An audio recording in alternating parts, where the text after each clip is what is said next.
There is no park in New York City like Inwood Hill Park. Inside most patches of green in the 5 boroughs, there's no doubt you're still in New York City. Even in Central Park, you're never too far from urban life. Inwood is different. At the northernmost tip of Manhattan, it's rugged. There are caves, rocky hills, and many areas that are secluded. The way the legend goes about this park, the founder of New Amsterdam, that's what they used to call New York before it was New York City. Anyway, the founder of New Amsterdam made a deal with the Lenape Indians in the year 1626 to buy this 190-acre park. Apparently the exchange involved trinkets and beads. All these years later, there's a boulder where this historic deal took place. It represents not only this life-changing transaction, but also a tulip tree that stood here for more than 220 years. Tulips and tulip trees are still very common in the park.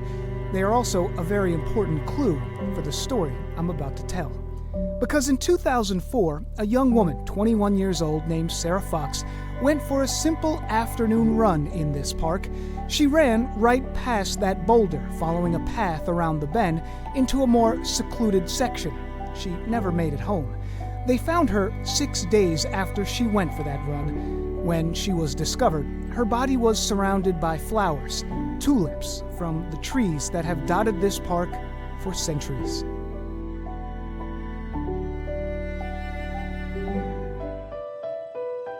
I'm Dan Bowens, and this is The Tape Room, part of the Fox 5 podcast network.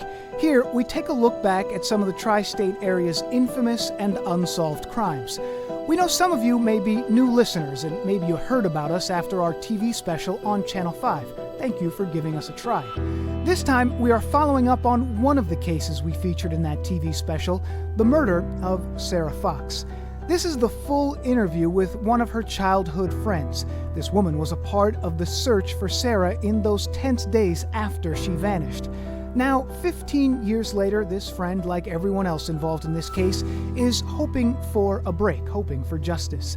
You'll notice she didn't want us to reveal her name. She's worried, she says, because the killer is still out there.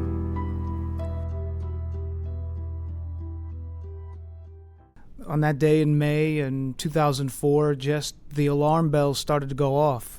People are starting to make phone calls. What's going on? I mean, what do you remember about that time during that month, that late few days in May 2004? Well, the first time I was aware of it, I got a phone call from Sarah's sister, my friend, who said that Sarah hadn't been seen in about 24 hours. And at that point, the police had already been contacted and people were already searching for her up in New York. I was in Philadelphia. And when I got that phone call, my heart just sank because I knew something terrible had happened, because Sarah was not the kind of person to disappear. She was not the kind of person to do that to her friends and family. So I just knew that it was something bad.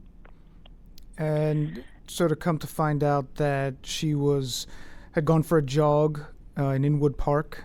Some people have described that as the last wild place in Manhattan, at least at the time.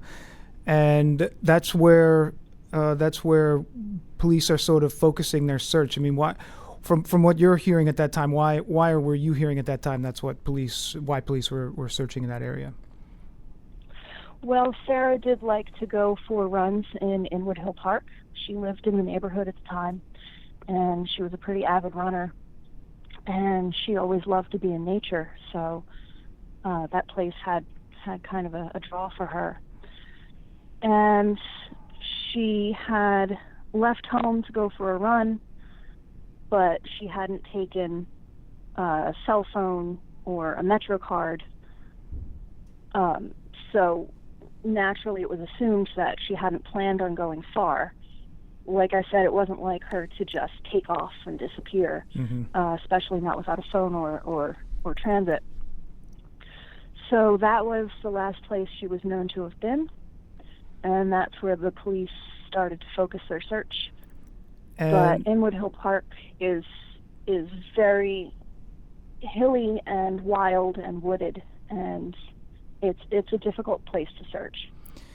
And police aren't the only ones searching. There are friends and there are family like yourself who join this search. Can you talk to me a little bit about what that is like as we start to move forward?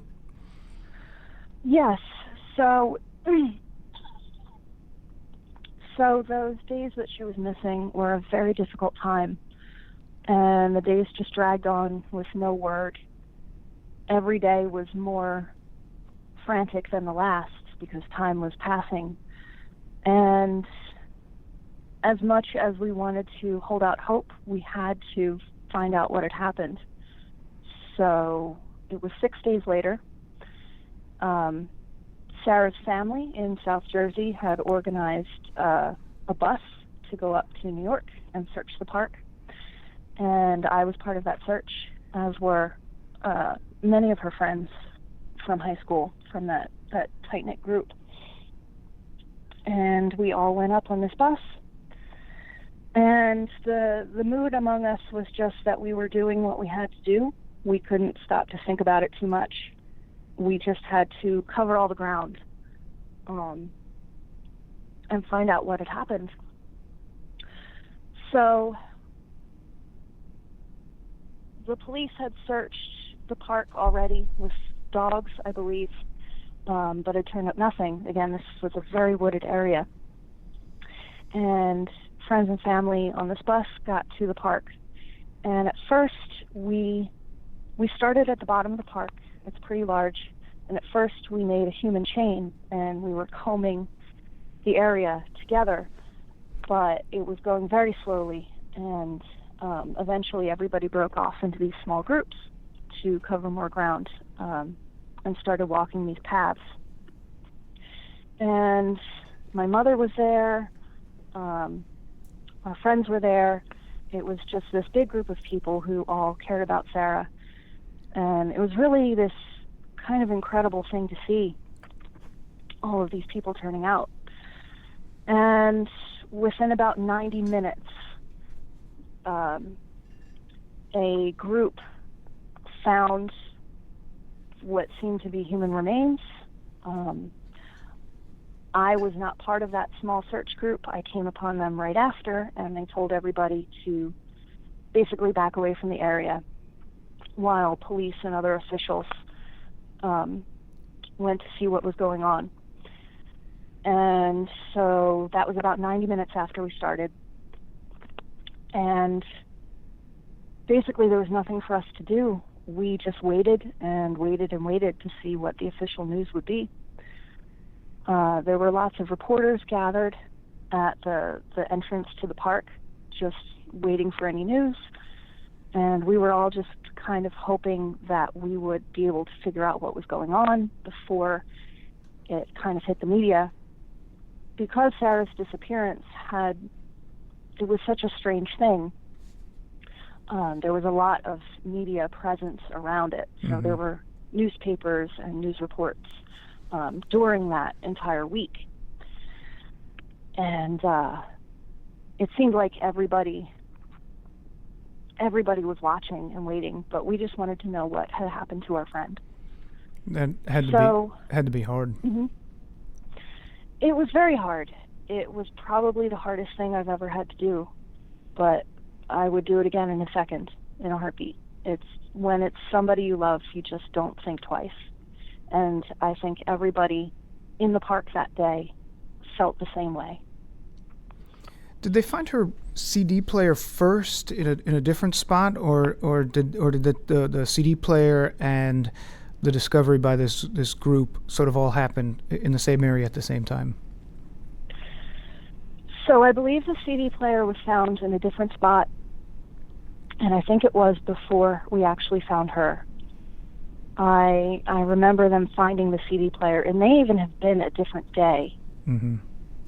And that was what let us know that, maybe we had to find her too. Right. And the news eventually does come, the confirmation, basically the news that everyone is hoping not to hear is confirmed. How quickly does that happen, and sort of what happens then? I mean, with the family and the friends who are sort of have sort of come together over these last few days.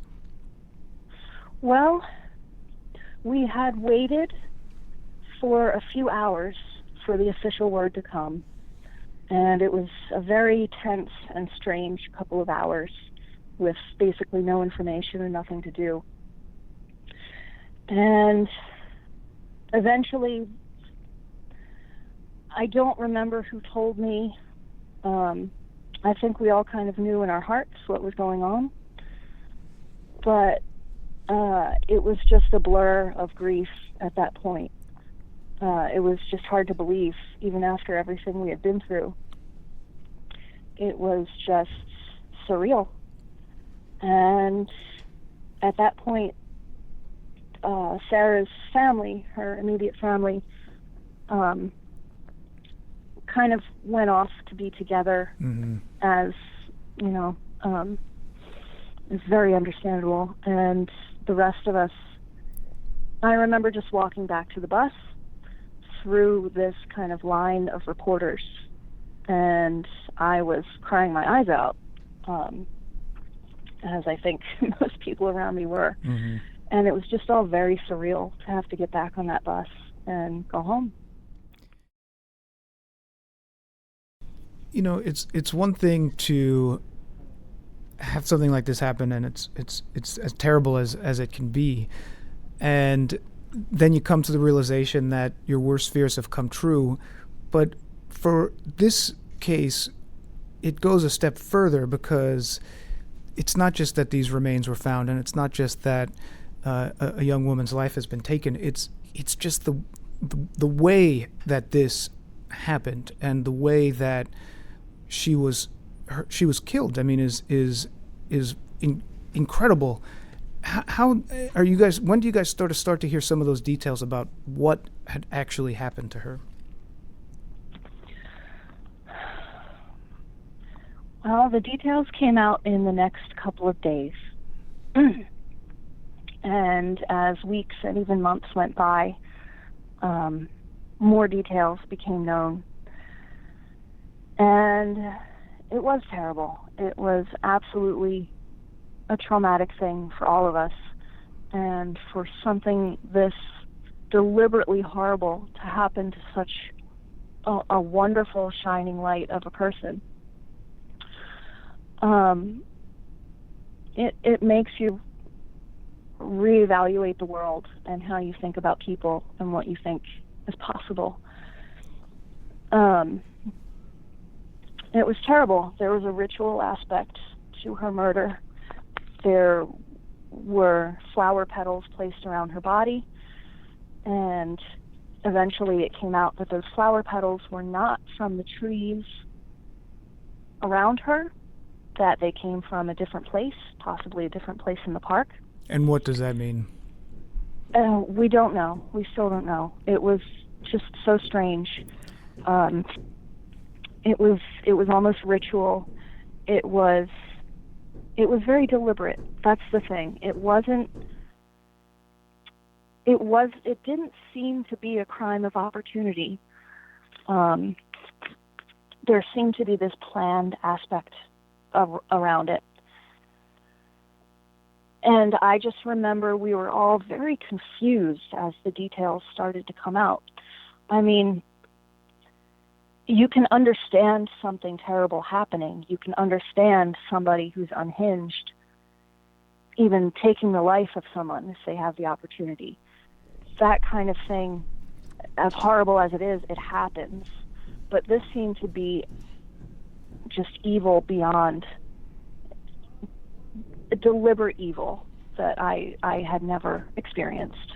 And almost nobody has ever experienced that kind of thing. I mean, it really is. And even as this information is coming out and people are having to cope with it, is there a sense that this is a crime that is going to be solved, or at least that some answers are going to come out? I have always had hope. I have always had hope that Sarah's murder would be solved and that there would be justice for Sarah. It's been almost 15 years now. It's coming up on 15 years in May. But even as all those years have passed, I have always had hope. Now, it's hard to say because it has been so long, and I personally have tried to face the reality that even if no one is brought to justice for it, just to be thankful that we had this person in our life, and that she kind of showed us how to be good to one another in so many ways. But I have always hoped that there would be justice for Sarah. And as the case proceeds, there are a few people who sort of come onto the radar of investigators. And is there frustration from family and friends that what seems like maybe a connection isn't there, or that sort of the investigation has stalled out? I mean, there has to be, at some point when a person of interest sort of comes out, that there has to be this frustration from the family that you're there, but you're not able to sort of cross the finish line in terms of moving the investigation forward. Well, I really can't speak for Sarah's family. I can really only speak for myself. And there was one person who became the main person of interest, and he kind of showed up as in the very early days of the investigation, and he has shown himself to be wanting to be connected to the case time and time again, but there was not, for whatever reason, the police, the detectives could not move forward, and I really don't have all the details on that. But certainly for myself, it has been frustrating that there hasn't been justice for Sarah. Mm-hmm. And when you think about that day when you're sort of searching and looking through the woods, can you sort of take me back to sort of how that search was going, like what was happening? I mean, people sort of like really down, hands and knees, sort of looking through the grass, looking through the woods. I mean, what is? I hate to go back, but what is sort of happening during that time? So during the search, we were mostly on the paths through the woods. Inwood Hill Park is full of hills that are completely wooded, and it's very hard to go off the path. So there were small groups of us, mostly on the path, but trying to search through the brush as well. So we broke off into small groups, and we were just kind of combing the area. And I know I just had the strongest feeling that we would find her that day. I was just trying to hone in on where would be a good place to search. The search itself was very difficult. So I just remember coming up a hill on the path, and somebody from the search group ahead of us came running down the path towards us, and he just said, stop, we found somebody. Mm-hmm. And that was when I stopped, and myself and a couple of friends and my mother, we sat on this kind of railing overlooking, like right underneath the Hudson Bridge, and we waited there for a long time before we went back to the beginning of the park. But those 90 minutes were just some of the strangest, the most tense moments I've ever experienced. And you sort of talked about it. I don't know how comfortable you feel talking about it, but you talked about the way in which she was killed, this ritualized nature of how it happened, the flowers that were placed, the organization of some of her personal items that were placed there. What do we know about that, and sort of the thought of what it might mean for for who did this. I mean, you talked about it. It didn't seem like a crime of opportunity because there was so much detail and effort put into this awful act. Right. There was a lot of seeming thought put into it. Her body was found nude. Her clothes were stacked near her. She had seemed to have been posed in some way. She was surrounded by this ring of flower petals. Her ribs had been broken, and she had been strangled. And it all seemed so deliberate. It had been 6 days on the wooded hillside in Inwood Hill Park. So there were some details that we just didn't know because weather and time had kind of washed things away. But it seemed like somebody had wanted her to be found. It seemed like the work of somebody who wanted that work to be seen.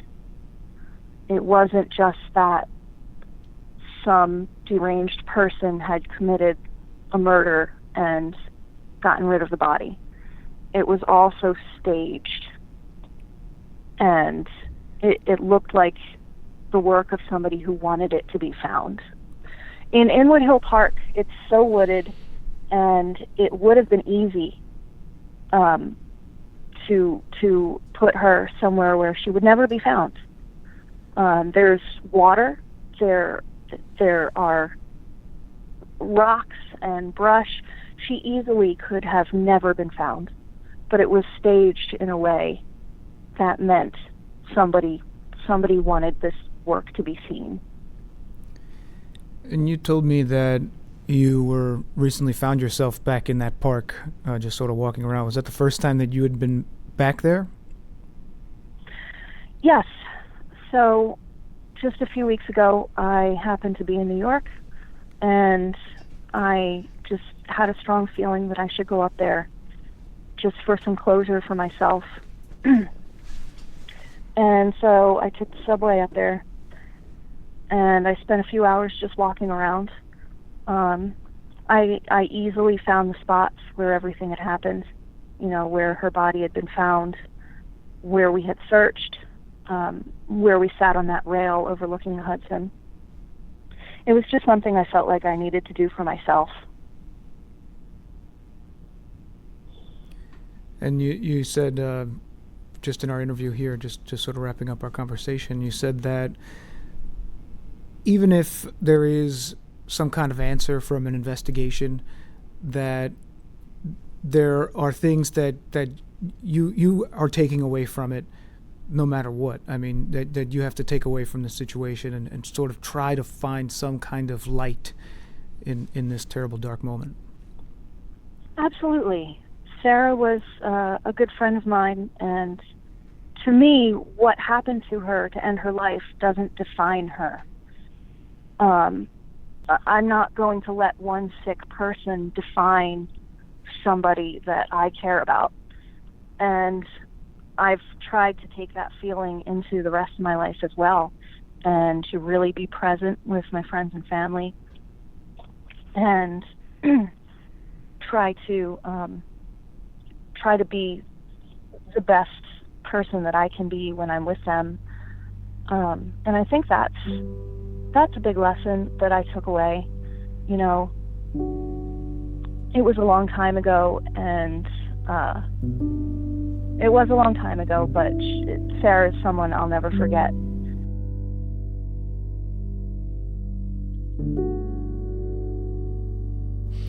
If you want to see the on-air version of this story or our special as a whole, you can go to the Fox 5 NY YouTube page. As for this case, the NYPD has assigned one of its most seasoned cold case investigators. He tells us he is still in touch with the family and he's taking a new approach, digging deeper into Sarah's past, her life before she moved to New York City. Every year, he also puts up flyers inside Inwood and around the Inwood area. He's hoping someone will come forward with information. If you know something about this case and you think you can help, please call Crime Stoppers, 1-800-577-TIPS. You can remain anonymous.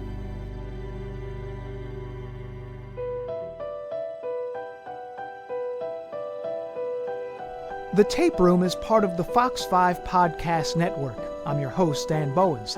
This episode was recorded, edited, and mixed by Matt Onimus. Our executive producers are myself, Matt Onimus, and Ahmad Asghar. Byron Harmon is Vice President of Fox 5 News, and Lou Leone is Vice President and General Manager. If you have any information regarding this crime, you are encouraged to call Crime Stoppers, 1-800-577-TIPS, 1-800-577-TIPS. Stay tuned for the next episode of The Tape Room.